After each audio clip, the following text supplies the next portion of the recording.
I've hit my rock bottom. Yeah. At times when I have just literally felt like there's nothing left to give. And I need just like 2 days to recover myself, right? Right. From then, so that's an extreme case. Once you figure out a way to, get signals from your state of mind, your mood, your stress levels that I'm crossing that stage of being balanced, then you bring some balance to your routine. And I think these routines of saying, no matter what, I'll do at least 3 workouts in a week.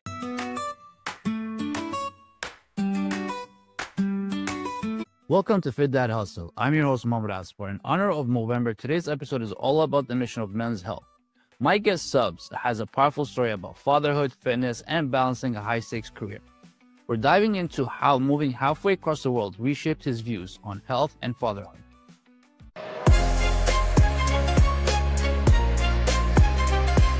Ever felt overwhelmed trying to balance work, family, and your own health? Subs had to figure it all out in a new country with zero family support. This episode is dedicated to dads who might be struggling with the same.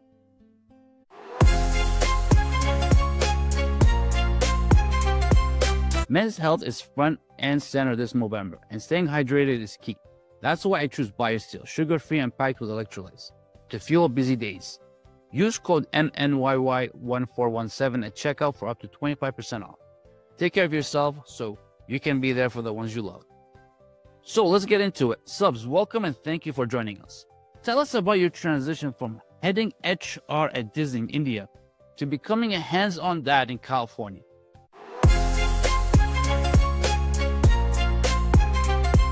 How did this shift impact your health? Hey, Mohammed, thank you so much for having me on your show. I'm really a big fan of your pursuit and your mission. I think health and fatherhood goes hand in hand, as we talked a little bit a couple of weeks back. And it is a demanding job, right? Other than your day job. And so I really appreciate you doing this for our fellow dads and community, because a lot of times we all know that we tend to forget taking care of ourselves. So congratulations on focusing on this mission and spreading the good work so that all dads and men and your entire community can help from you. So thank you to start with. Thank you. A pleasure to have you. Thank you. Yeah, absolutely. I'm looking forward to our conversation. So yeah, as I had mentioned, I'll take us back about 15 years back when I was heading HR for Disney in India, and then got a call, an opportunity to move to Los Angeles to Disney's headquarters. And me and my wife, we didn't have children back then. We just knew when you don't have children, it's easier to move. So we just moved from Mumbai to Los Angeles. And I kind of started doing my job, my role as an HR leader. And my wife, of course, was a stay-at-home, she stayed at home pursuing kind of different career interests, looking at, soaking up the new cultures and understanding a whole new city, new country. It was a pretty life-changing experience. But in the middle of that, this idea of our parenting journey started. We felt that we were ready to become parents. And just, I think 2 or 3 years after our move, I guess 2 years after our move, we had the exciting news of being pregnant.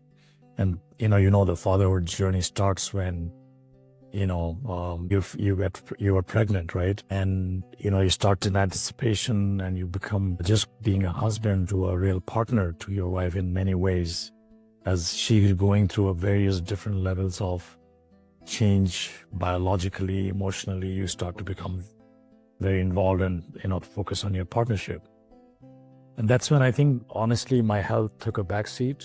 I'll talk about, how I navigated that roller coaster ride of becoming a first-time dad and then bringing health back to focus. But like a lot of dads, health took a backseat for me as we approached the birth of our first baby. And now, parenting without family support in California must have been tough.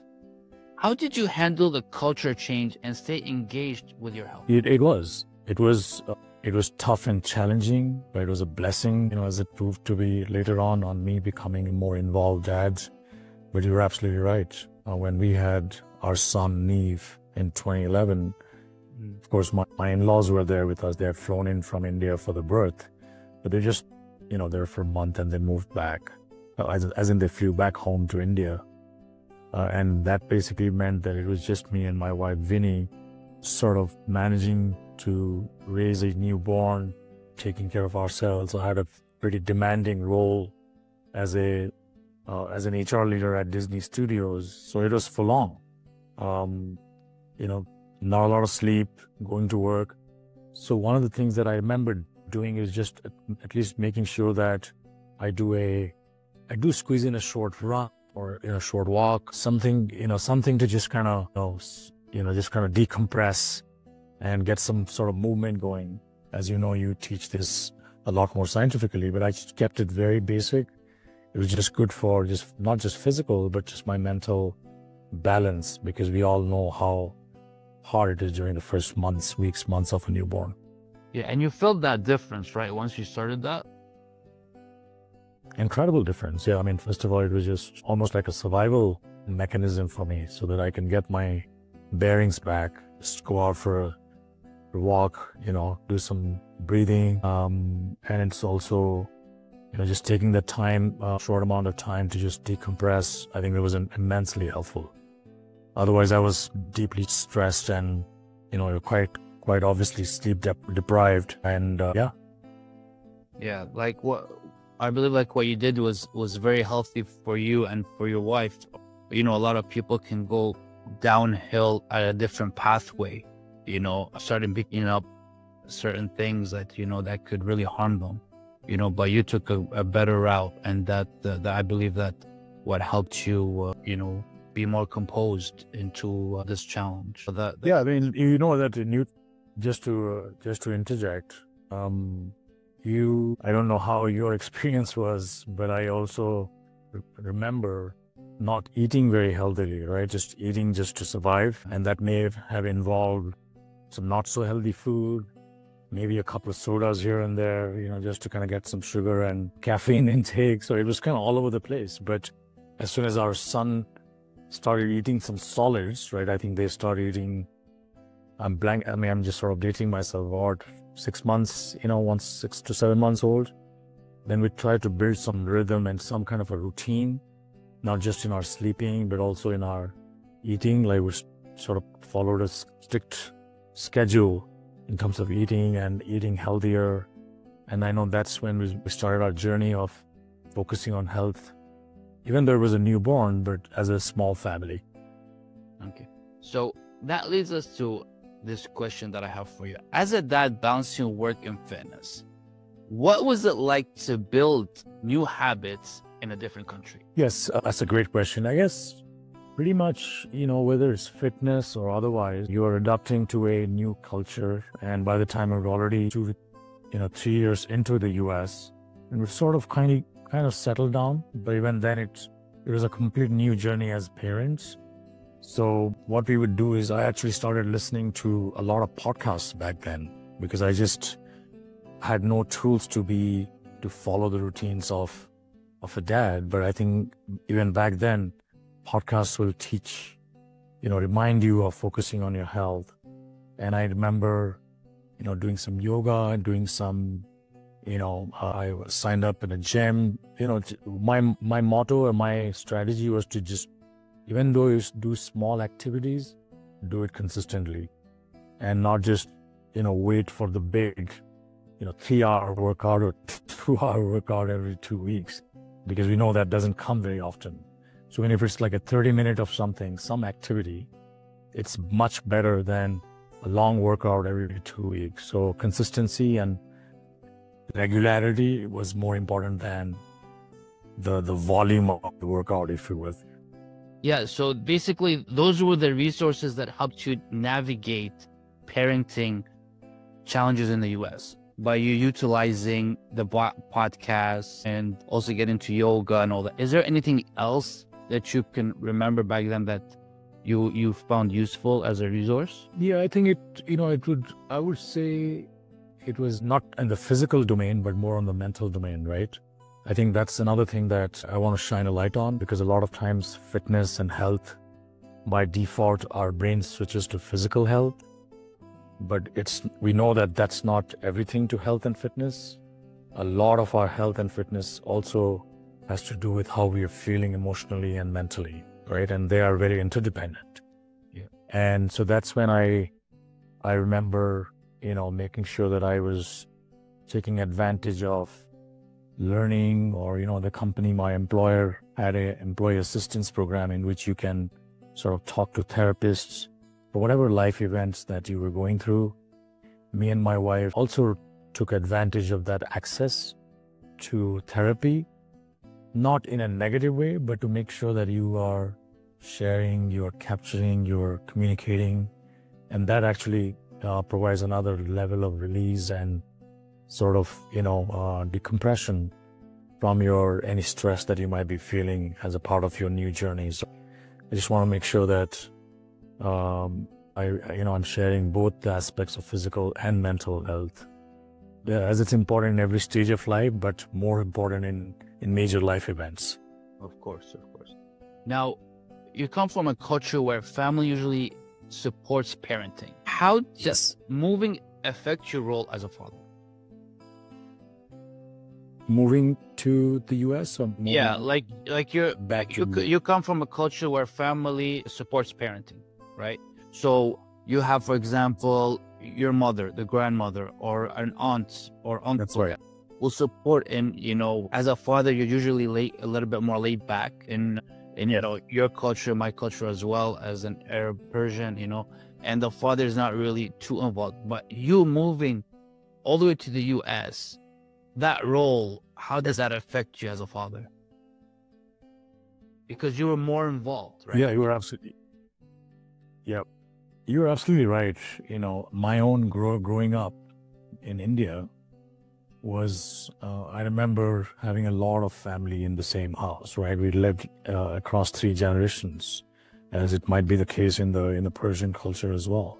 You're living, in a joint family system, your parents, your grandparents, and there's obviously a lot of help in terms of external help like nannies, etc. in the house. So, the whole parenting responsibilities, or the taking care of a new baby's responsibility, gets fairly distributed. In my case, it wasn't. As I mentioned, it was a challenge, but as a blessing. Challenge because it required that, I'm deeply working on all aspects of fatherhood, right? From changing nappies to feeding the baby in different parts of the night. Yeah. To giving a little bath to the baby, the whole works, which not a lot of dads do it in various cultures around the world, including my own culture in India, and then potentially, in your back home culture in the Arabic world. So that was new experience. I'm hoping I captured your culture reaction, Madhu. It's pretty much the same. We had this conversation before. Yeah, we're pretty much the same when it comes to the Indian culture and the Middle Eastern culture, like the Arab Persia. We had nannies. When I was younger, I had a nanny. There you go. But having a nanny could not always be a good thing. They bring in their problems as well. I'm sure you experienced that as well. Their own set of biases. Yeah, and when I got married, my wife didn't want a nanny, and at the beginning when I had my child as well, my first child, I didn't know what I should do. Because I come from a culture that, a father doesn't really get involved much. But then, after a little while, I got more involved. And it's kind of difficult for you to break that barrier, because you didn't see your father do that. You know what I mean? That's right. So but at the end, it's a great experience. It is. So you bond with the child at a very young age. You build relations with them, and it's absolutely a wonderful thing. Yeah. And did you experience that your bond was different, like as a result of you getting more involved and yeah, of course, doing all the chores and all the work? Yeah, of course. Like for me, it's I've always wanted to be, because my late father was a surgeon. Okay, so he was a doctor, right? And we barely see him. If we see him, it's only during lunch, and then and that's it. And he's just sleeping because he was on call 24/7. If anything happens at a hospital, they give him a call. you got to come in. He was like Yeah, we gotta go. yeah, So we barely saw him, So that's why, for me, I didn't want that. I wanted to be close to my child. I wanted to be able to have him, speak to me whenever he needed something, so I can guide him better.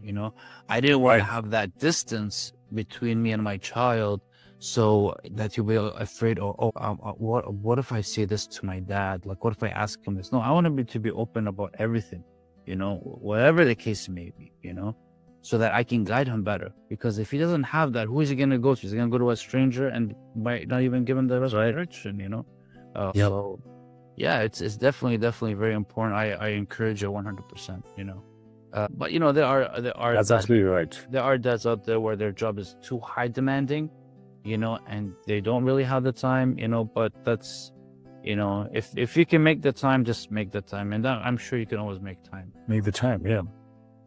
That's right. Yeah. So let's get into this. So I think, sorry, go ahead. No, go ahead. You want to add something? Go ahead, please. No, I was just saying that, not having all these access to, more folks being available to take care of the baby, it required a lot of discipline and a lot of, sort of focused way to divide your day and manage your time, because every part of your day was sort of had to be planned. Of course.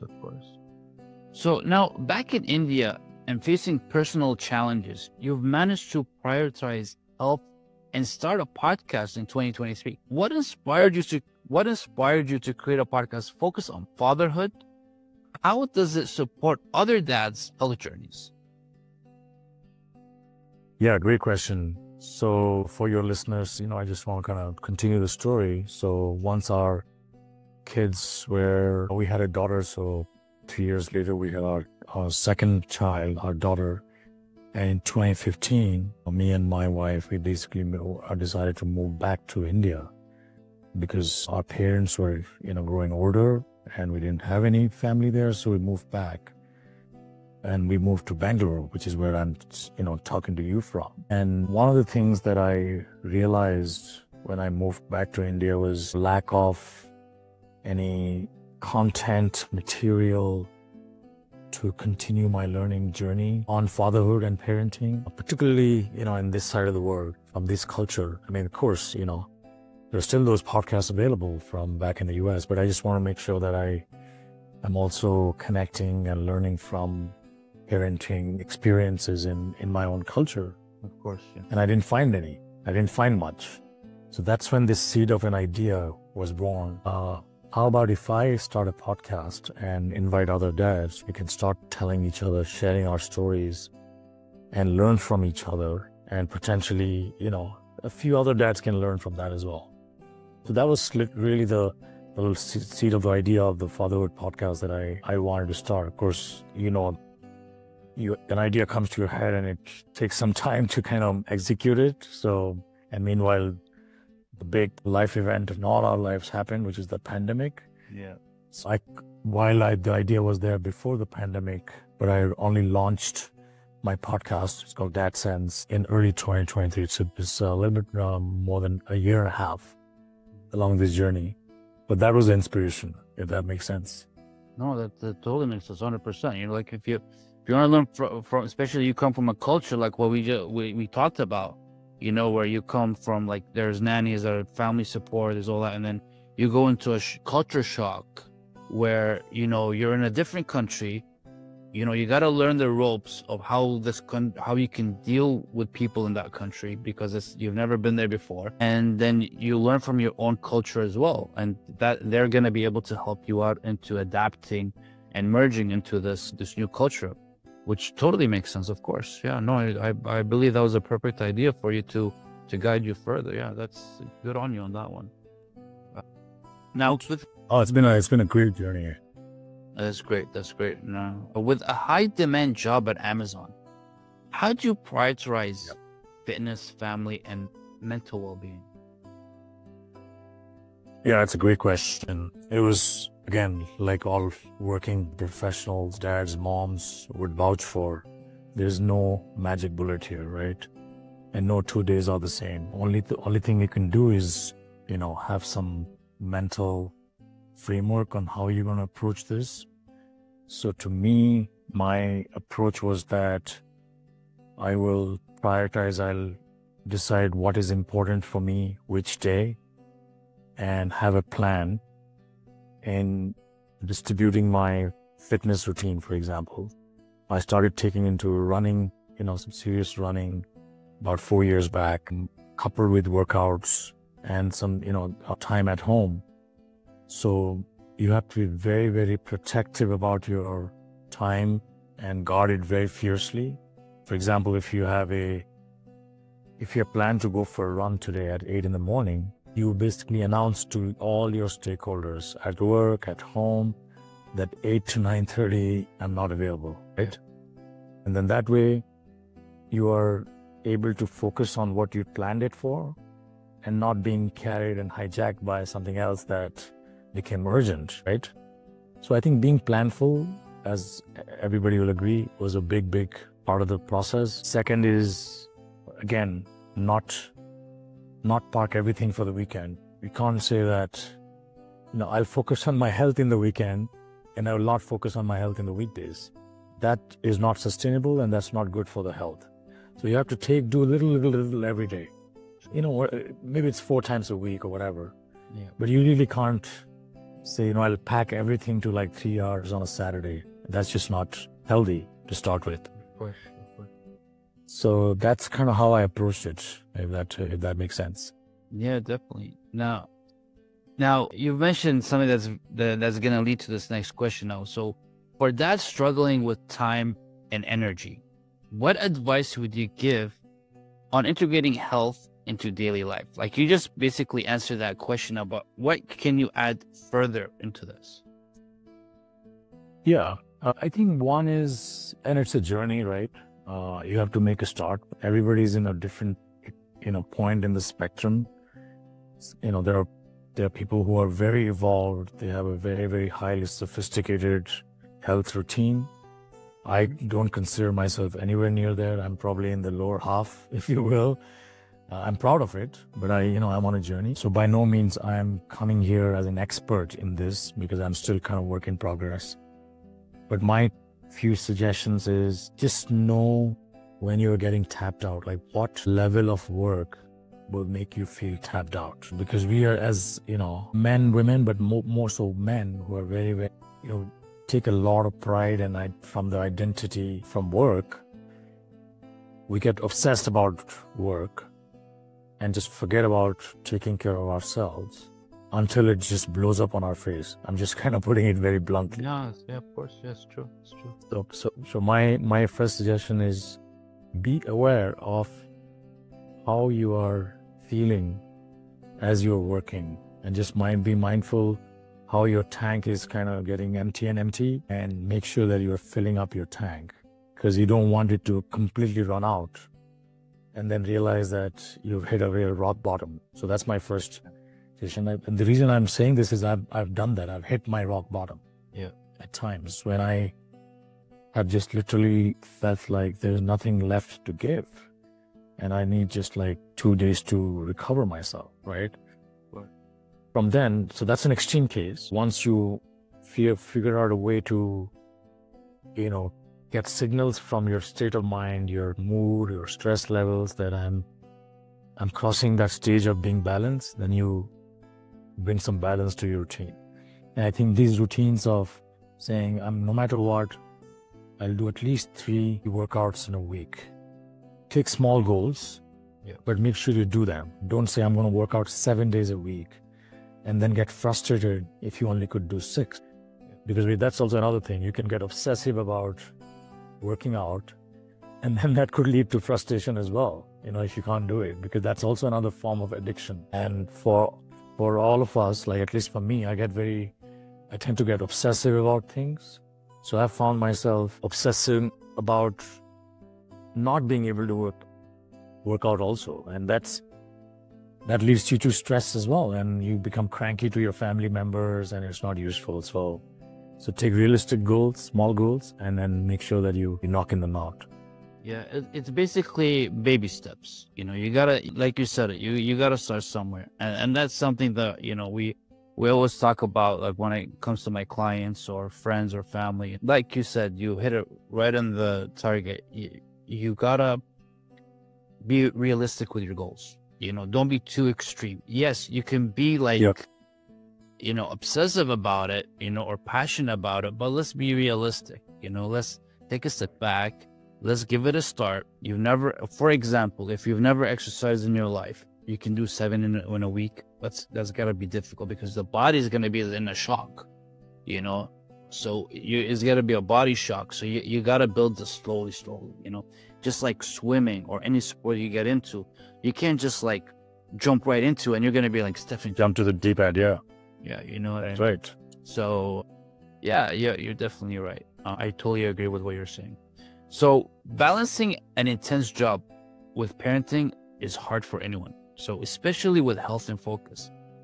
How do you structure your day to ensure physical and mental well-being while staying present with your kids? Yeah, it's a great question. I would say that my routine is I want to start my day with some physical activity because that's easier to kind of get it out of the way. I know, you know, everyone has their own routine and the perfect sweet spot of when they feel great. To me, I think I have a lot of energy and good, you know, motivation to get something going in the as a physical activity. So I try to, after the kids are off to school, I try to do something first thing. So that's more on the physical front. If I do a run one day, I'll, you know, do some strength training another day and so forth. Then what I've also introduced, sorry, were you saying something? No, I'm listening to you. Go ahead. Yeah, so what I've also introduced a few things is before workouts, you have to be very protective about your sleep. I think sleep is a very underrated, underappreciated aspect of health and fitness. I think our entire day is set by your sleep in the previous night. So I've been, again, focusing a lot on my quality of sleep, along with the quantity of sleep, making sure that I stick to a particular routine. I don't have any screen time before going to bed, and make sure that and also I've introduced a hot shower in the night before going to bed, a couple of hours before going to bed. That actually brings down all the, you know, detoxifies you, and also, you know, sort of mentally it sort of, you know, makes you a little bit more relaxed, if you will. And that's more conducive to sleep. So shower, no screen, protective about sleep, make sure that you get those 7-8 hours, and then start your morning with a physical routine. So that's my ritual. And on the other side of the day, I try to either take a walk or go for, you know, take your dog for a walk, or you and your partner go for a walk. I think just a mellow walk is very, very healthy. The other thing I've introduced is meditation, right? Which is not a religious ritual, but just kind of just taking some time off and focus on breathing and just feeling your presence, and whatever technique of meditation you like, but, you know, follow a simple routine and do that meditation that again brings the balance in your mental state. So I think those are some of the ways in which I can describe how my health rituals are. Okay, great. So you've touched on, I think we can say those were like daily habits, so to speak, as well, right? So Yeah. that could help your energy go up. So is there anything else that you would like to add when it comes to habits and keeping that energy up? Yeah, I think I forgot one. I know I talked about the hot exposure. I forgot to talk about the cold exposure, right? Whether it's a swim in the pool or a cold shower. I think the cold shower is very easy to do. Over the last couple of years, I've learned a lot about the benefits of cold and hot exposure, which has multiple benefits, including, you know, kicking off some of the hormones in your body that's good for your longevity. And also it releases some real happiness chemicals. Again, I'm putting it out as a layman's language.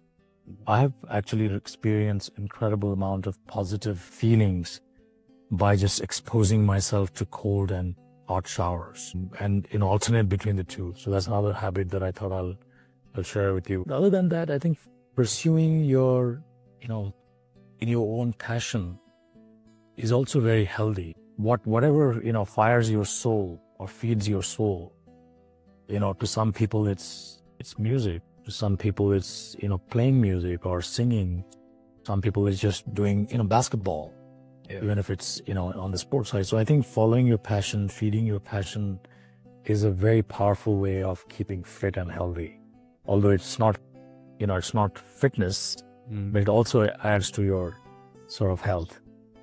Totally agree.